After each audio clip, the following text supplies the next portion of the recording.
Bonjour, Gilles Orval, entraîneur expert en course à pied. Aujourd'hui, je vais vous expliquer comment déterminer votre VMA, autrement dit votre vitesse maximale aérobie. Alors, le terme de VMA, au même titre que celui de fréquence cardiaque, est omniprésent dans le jargon de l'entraînement en course à pied. Vous allez le retrouver dans de nombreux articles, mais aussi dans les plans d'entraînement, où beaucoup de séances voient leur intensité qui est exprimée en pourcentage de VMA. Il est donc primordial que le coureur puisse disposer d'une valeur la plus précise possible de cette fameuse VMA. Mais avant d'aborder les différentes méthodes permettant d'évaluer cette fameuse VMA, je voulais faire un rappel sur qu'est-ce la VMA. La VMA, c'est la vitesse de course à laquelle le coureur atteint sa consommation maximale d'oxygène. Et plus cette consommation maximale d'oxygène est élevée, et plus le potentiel du coureur en course à pied le sera aussi. Alors, souvent, quand on parle de consommation maximale d'oxygène, on emploie un autre terme, le terme de VO2 max. Il s'agit d'une valeur, on va dire, plus de laboratoire, plus scientifique, parce que l'unité de mesure dans ce cas-là est le millilitre par minute et par kilogramme. Mais vous comprendrez bien que ce type de mesure, pour la mise en pratique sur le terrain, c'est impossible. Donc, pour pouvoir donner un repère et quelque chose qui soit facilement utilisable sur le terrain, les scientifiques ont réussi à mettre en corrélation cette fameuse valeur de consommation maximale d'oxygène et une vitesse de course. C'est pour ça qu'on se retrouve, grâce à des tests d'effort qui permettent de mesurer la consommation maximale d'oxygène, on se retrouve au final avec des vitesses de course exprimées en km/h. Donc les deux sont directement liés l'un à l'autre, mais pour résumer la chose, on pourra dire que le terme de VO2 max est un terme, on va dire, plus de laboratoire, plus scientifique, tandis que le terme VMA, c'est plutôt un terme de terrain qui nous permet de vraiment quantifier et vraiment calculer les allures de travail durant les séances d'entraînement. Voilà. Donc, ne soyez plus perturbé si vous voyez les deux termes apparaître dans vos différents articles dédiés à l'entraînement en course à pied et plus particulièrement à l'amélioration de cette fameuse VMA. Allez, il est temps de voir ensemble comment on peut évaluer cette fameuse VMA. Alors pour moi, il existe trois méthodes. La première consiste tout simplement à effectuer un test d'effort soit chez un cardiologue, soit dans un centre médico-sportif. Si vous optez pour cette solution, demandez à effectuer vos tests sur tapis de course. Souvent, les cardiologues vous proposent de faire sur bicyclette. Alors certes, ça va permettre de vérifier que vous ne présentez aucune contre-indication à la pratique de la course à pied ou déceler une anomalie cardiaque apparente. Mais au final, les valeurs que vous allez obtenir à l'issue de ce test seront peu exploitables sur le terrain. Pour obtenir des valeurs que vous allez pouvoir réutiliser dans votre pratique de la course à pied, il est impératif d'effectuer vos tests d'effort sur tapis de course.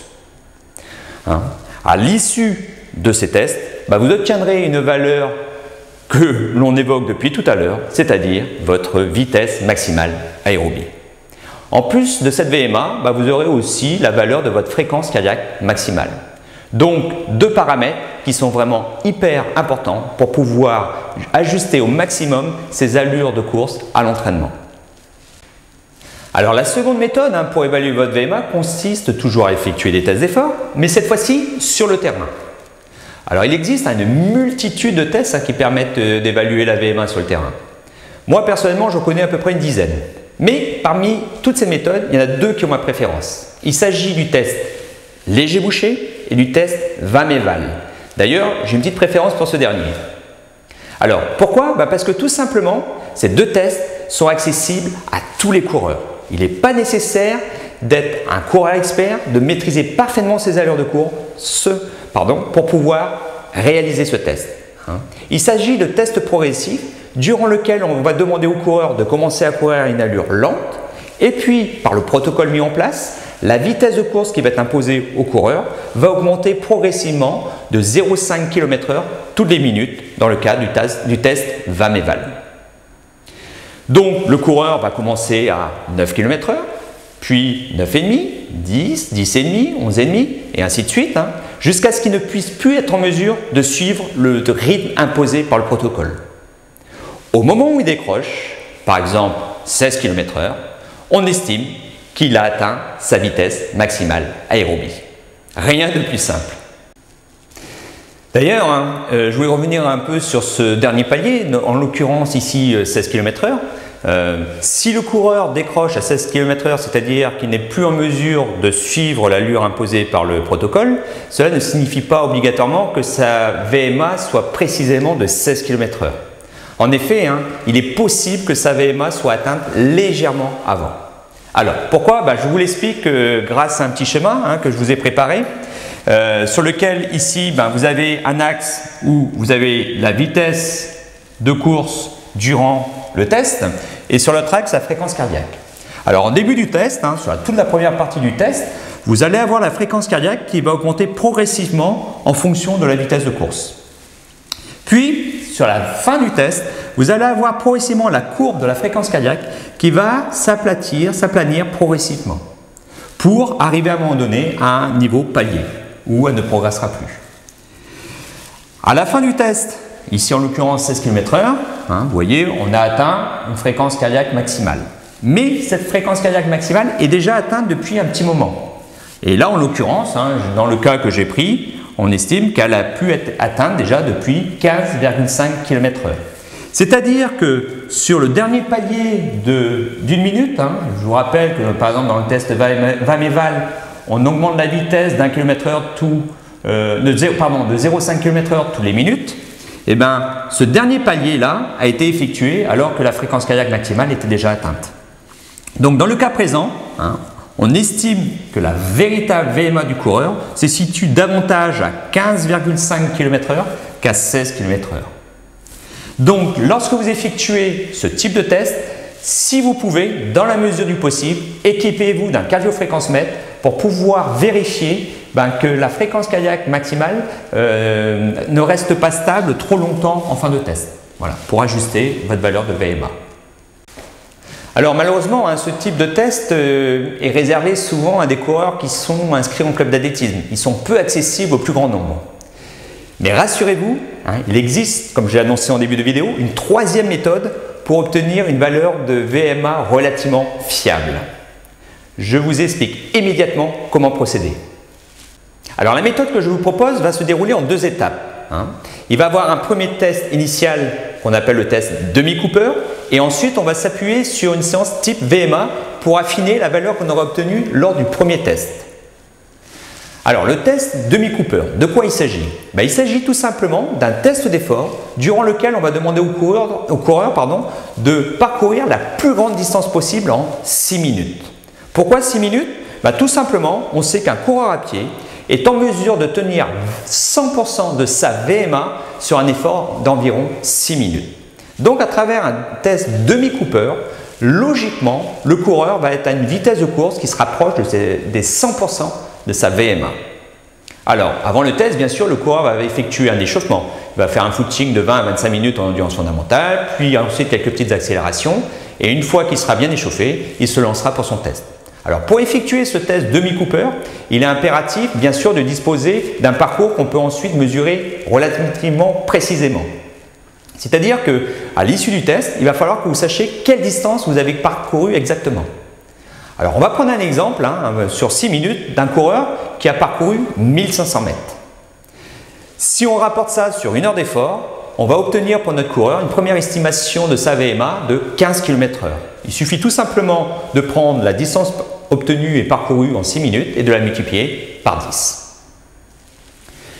Donc, on sait que notre coureur, au minimum, il a une VMA de 15 km/h. Pourquoi? Parce que tout simplement, ce genre de test a tendance à sous-estimer l'évaluation de la VMA. Pour être vraiment à 100% de sa VMA sur un effort de 6 minutes, il faut déjà bien maîtriser ses allures et être capable de s'impliquer à 100% dans un test qui peut être éprouvant dans les 2 dernières minutes. Donc, moi, je sais que par habitude, ce type de test a tendance à sous-estimer la VMA. Mais ça nous donne déjà une première idée. Donc, voilà notre coureur à l'issue de ce test avec déjà une première valeur, une première estimation de VMA. Maintenant, on va essayer de l'affiner à travers une séance type VMA. Alors, pour cela, on va s'appuyer sur une séance que peut-être certains d'entre vous connaissent déjà. C'est les fameuses séances de 30-30, c'est-à-dire l'alternance de 30 secondes d'effort et 30 secondes de récupération, et ce, un certain nombre de répétitions. Alors, la mise en place de cette séance de 30-30 nécessite de faire quelques calculs au préalable. En effet, il faut que le coureur sache sur quelle distance il va travailler lorsqu'il va faire ses 30 secondes d'effort. Alors pour ça, on va s'appuyer sur la première valeur qu'on a obtenue, donc ici en l'occurrence 15 km/h. Donc je prends mes 15 km/h, ce qui correspond à 15 000 mètres, si on ramène ça en mètres par heure. Et ensuite, pour obtenir la distance qu'il faut parcourir en 30 secondes, il suffit tout simplement de diviser par 120. Et à ce moment-là, on obtient une distance égale à 125 mètres. Donc c'est-à-dire que durant mes 30 secondes d'effort, je sais que le coureur qui a une VMA de 15 km/h, pour être à 100% de sa VMA, il faut qu'il parcourt 125 mètres en 30 secondes. Donc, moi, avant d'aller faire mon footing d'échauffement, de telle sorte à pouvoir enchaîner tout de suite entre mon footing et ma séance, avant de partir faire mon footing, je vais baliser le terrain. Alors, je vais mettre, donc là en l'occurrence sur la piste d'athlétisme, un premier plot de départ et un deuxième qui sera situé à 125 mètres. Alors, tant qu'à placer ce plot à 125 mètres, je vais vous demander d'en placer un deuxième, puis un troisième. Allez, un à 130 et un à 135. Je vous expliquerai un peu plus tard pourquoi.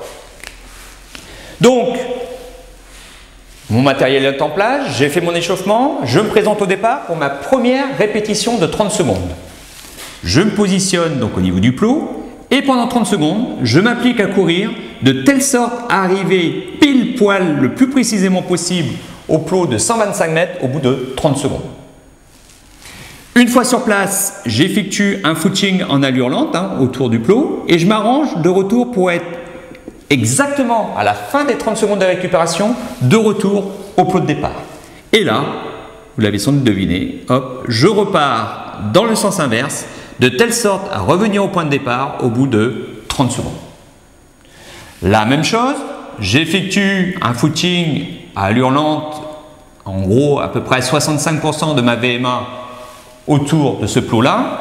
Et même chose, au bout de 30 secondes de récupération, je m'élance de nouveau en direction du plot situé à 125 mètres. Alors, le nombre de répétitions en fait à effectuer, comme ça, va varier suivant le coureur que je suis. Si je suis débutant, je vous conseille de partir sur 2 séries de 8 fois 30-30. C'est-à-dire que lorsque vous faites 8 répétitions, ça équivaut à 4 allers-retours. Donc 2 séries de 4 allers-retours. Si vous êtes un coureur confirmé, niveau départemental, voire régional, vous pouvez partir sur 2 séries de 10 répétitions. Ça sera plus juste par rapport à votre niveau. Par contre, si vous êtes un coureur expert, je vous conseille fortement, pour avoir une valeur plus précise, de partir sur 2 fois 12 répétitions de 30-30. Donc, on va s'arrêter sur le cas d'un coureur qui ne connaît pas beaucoup dans le domaine du fractionné, qui a peu d'expérience sur ce type de séance et qui débute la course à pied. Donc, on va s'arrêter sur le cas de 2 fois 8 répétitions. Donc, j'effectue ma première série de 8 répétitions. Ça se déroule bien. Normalement, vu que ma VMA, on a vu tout à l'heure, est sous-estimée, normalement, les 125 mètres à parcourir en 30 secondes ne posent pas de problème. Lors de la seconde série, si j'ai été très à l'aise sur une distance de 125 mètres, je vais vous demander d'effectuer la deuxième série à 130 mètres. On va essayer de viser un peu plus haut. Vous effectuez votre deuxième série à 130 mètres, toujours sur le même principe, en essayant d'être le plus précis possible par rapport aux 30 secondes d'effort et 30 secondes de récupération. Hop, voilà, j'effectue mon travail, mes 4 allers-retours à 130 mètres. À la fin de ma séance, 2 options. Je ne vais pas vous demander de faire une troisième série, il va se présenter 2 options. Soit vous avez été encore super à l'aise à 130 mètres, ça veut dire que la séance suivante, si vous étiez vraiment super à l'aise, vous allez passer directement à 135 mètres. Si vous sentiez que vous commenciez un peu à éprouver certaines difficultés sur 130 mètres, vous allez rester à 130 mètres, mais par contre la séance suivante, au lieu de commencer à 125, vous allez commencer immédiatement à 130 mètres. Et vous allez essayer de faire la totalité de votre séance à 130 mètres. Maintenant, comme j'ai dit tout à l'heure, si vous étiez encore à l'aise à 130 mètres, tentez le 135 mètres. Et essayez de faire la totalité de votre séance à 135 mètres. Si vous arrivez à faire vos 2 séries de 8 fois répétition à 135 mètres, d'habitude. Mais bon, ça commence à être dur à la fin quand même et que vous commencez à éprouver certaines difficultés. Bon, on peut partir du principe que votre VMA, la véritable VMA, se situe plutôt à une allure de travail qui correspond à parcourir 135 mètres en 30 secondes. Dans ce cas-là, il suffit de faire le calcul inverse de tout à l'heure. Vous multipliez les 135 par 120 et vous obtenez 16 200 mètres. Donc, autrement dit, on se retrouve avec une vitesse, une VMA, estimée à ce moment-là à, 16,2 km/h. Mais, là aussi, ça serait trop simple si c'était le résultat final. Tout à l'heure, on a vu ici que la VMA était sous-estimée. Là, on sait que par expérience, la VMA a tendance à être un peu surestimée. Donc, pour obtenir une valeur de VMA qui soit relativement proche de la réalité, il suffit souvent de faire la moyenne entre la VMA que vous aviez obtenue, la valeur de VMA que vous avez obtenue lors du Mini Cooper avec celle que vous obtenez à travers la séance de 30-30. Voilà. Donc, pourquoi je vous conseille ce genre de protocole? Tout simplement, moi, en tant que coureur, quand je m'entraînais encore sérieusement, je m'étais rendu compte que c'était relativement précis. Je me suis retrouvé avec en faisant ce système-là, des valeurs de VMA qui étaient à 0,5 km/h, les mêmes que lorsque je faisais ensuite des tests des forces en laboratoire avec des prises de lactate, avec tout le protocole lourd scientifique. Finalement, à l'arrivée, j'obtenais à 0,5 km/h les valeurs que j'avais réussi à mesurer sur le terrain. Donc, par déduction, j'ai essayé ça sur des athlètes, mais aussi sur des élèves que j'ai en cours et avec qui je fais des cycles d'endurance. On fait chaque année des séances d'entraînement de ce type-là avec les élèves. Ils essayent de trouver par cette méthode-là leur VMA, ça prend 2-3 séances. Et ensuite, à un moment donné dans le cycle d'endurance, je leur fais passer le test VAM-EVAL. Et puis souvent, ils sont surpris et disent « Ah tiens monsieur, c'est exactement la même chose que lorsque j'effectuais mes séances de 30-30 ». Donc vous voyez, c'est un protocole que j'ai validé personnellement sur moi, mais aussi auprès d'athlètes, mais surtout de très nombreux élèves. Voilà. Donc, vous pouvez y aller. L'avantage de cette méthode, c'est qu'on peut la faire soit sur une piste d'athlétisme, mais on peut aussi la faire sur un chemin. D'ailleurs, je vous propose de vous retrouver en situation réelle lors d'une séance que j'ai pu effectuer sur un sentier, et puis vous allez voir comment ça se met en place. Je vous retrouve immédiatement après cette petite vidéo. Alors, comme indiqué tout à l'heure, lorsque je vous donnais les conseils pour mettre en place votre séance, donc j'ai positionné 2 plots de part et d'autre du chemin, de telle façon à baliser mon espace de travail. Donc là, pour les besoins de la vidéo, je suis resté sur un effort de 25 secondes, et 25 secondes de travail, 25 secondes de récupération, mais dans le principe, c'est exactement la même chose pour les séances de 30-30, et puis éventuellement aussi pour les séances de 45-45, 1 minute, 1 minute, que vous pourriez faire dans le cadre de vos préparations. Donc, à la fin du premier effort, on retrouve la période de récupération, durant laquelle je trottine.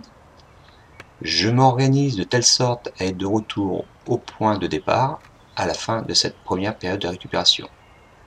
Et ensuite, je m'élance pour ma deuxième répétition. Donc là, j'essaye d'être le plus régulier possible, de rester bien calé à 100% de ma VMA et ne pas arriver avec 1 ou 2 secondes d'avance au plot suivant. L'objectif, c'est vraiment d'être le plus régulier possible sur l'ensemble de la séance. Donc, j'arrive à la fin de ma deuxième répétition, j'effectue mon petit footing de récupération, comme tout à l'heure. Lorsque la moitié du temps de récupération est écoulé, je fais demi-tour et je vais me repositionner au plot de départ. Alors, vous avez vu, là j'ai choisi un parcours qui est parfaitement plat, au sol bien stabilisé, et qui permet donc d'avoir des appuis solides et éviter tout risque d'entorse à chaque appui. Là en plus, vous avez vu, j'ai pris un parcours qui est utilisé par de joggers, c'est un parc où il y a énormément de coureurs, et ça ne m'empêche pas de travailler, donc vous pouvez vous installer un peu n'importe où pour faire ce type de séance. Je veux dire, même sur une route peu fréquentée, c'est tout à fait possible de réaliser vos séances de VMA. Vous voyez, là on retrouve encore un autre courant. Donc là je suis arrivé à ma troisième répétition. Donc j'ai effectué une période de récupération. Je fais demi-tour, je vais me repositionner au plot de départ. Et je vais m'élancer, donc du coup, pour ma 4e répétition. Voilà. Donc, à travers cette petite vidéo, j'espère que vous avez bien compris comment mettre en place vos séances si vous devez les faire en nature. Et vous voyez que c'est relativement simple à mettre en place. Et puis, donc on se retrouve pour la suite des conseils liés à l'évaluation de cette fameuse VMA.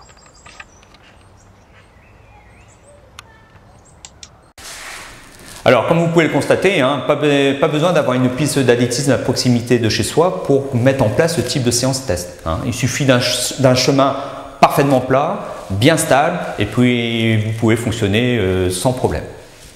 Alors tout à l'heure, quand je vous ai présenté la mise en place de la séance de 30-30, j'ai oublié de préciser le temps de récupération entre les deux séries de travail à effectuer.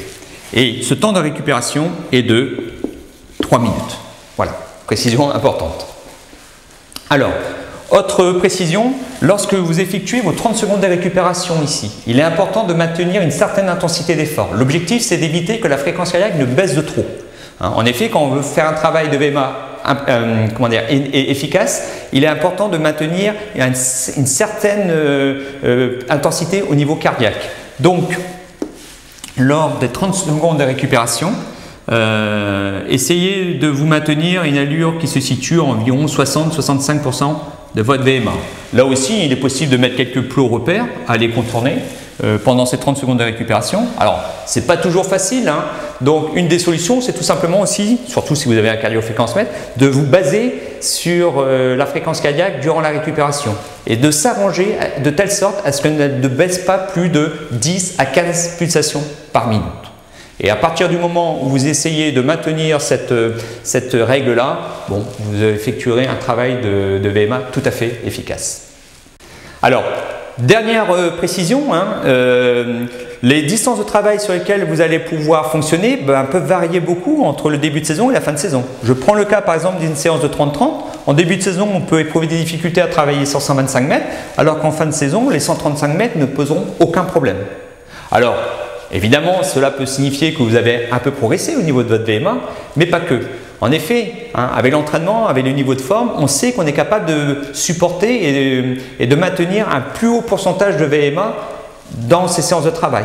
Donc ça peut être aussi l'une des raisons pour laquelle vous allez vous retrouver plus à l'aise en début de saison, en fin de saison par rapport au début de saison. Moi je sais à titre personnel, des fois j'avais des différences de 10 à 15 mètres de différence entre le début de ma saison et la fin de ma saison. Et pourtant ma VMA, par les tests d'effort, je savais qu'elle n'avait pas beaucoup évolué. Voilà. Donc maintenant vous êtes en possession de toutes les informations possibles pour pouvoir mettre vous-même vos propres tests d'évaluation de la VMA en place. Je vous laisse les réaliser. Moi d'ici là je vous souhaite un bon entraînement, un bon run et je vous dis à très vite.